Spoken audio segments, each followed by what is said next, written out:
antes de começar, eu preciso fazer um esclarecimento sobre um comentário feito por Letícia de Maria Lima no último Questões Monárquicas, especialmente na parte onde eu respondia como é possível um país que nunca foi monarquia tornar-se um país que nasceu república, tornar-se uma monarquia.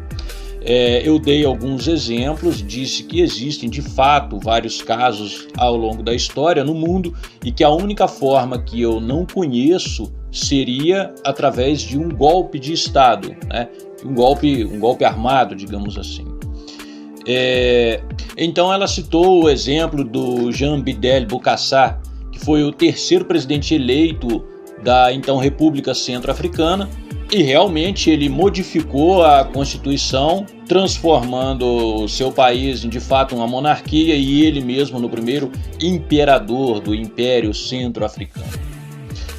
Bom, primeiro que a pergunta era sobre como que um país que nasceu república pode se tornar uma monarquia, tornar-se de fato uma monarquia, e não num momento, digamos, de delírio do seu governante passar a chamar a si mesmo de monarquia por cerca de um ano e pouco, como foi o caso do Jean Bedel Bokassa. Bokassa, para mim, eu não sou profundo conhecedor da história da República Centro-Africana, mas para mim é um louco, né?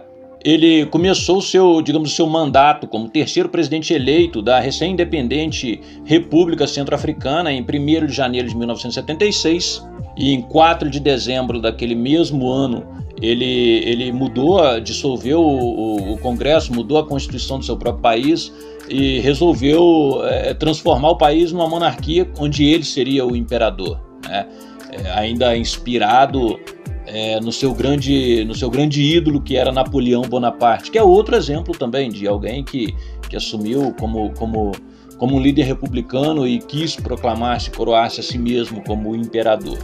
A questão é que não foi para frente, né? A questão é que não emplacou, né? Pouco mais de 2 anos depois disso, já em janeiro, na virada de 78 para 79, começaram a ter revoltas, manifestações contra o presidente Bokassa, de modo que em 20 de setembro daquele mesmo ano ele foi derrubado do poder, né? Então vale lembrar aqui alguns pontos.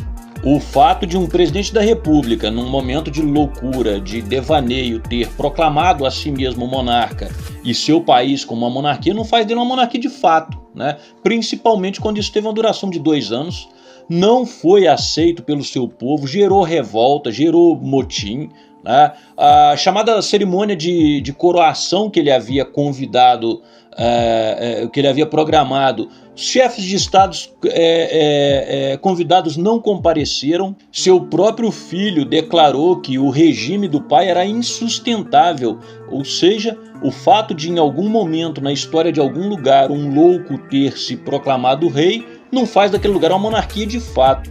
Um outro exemplo que a gente pode citar claramente na própria África é o do famoso Idi Amin Dada, que assumiu o poder em 1971 em Uganda, né?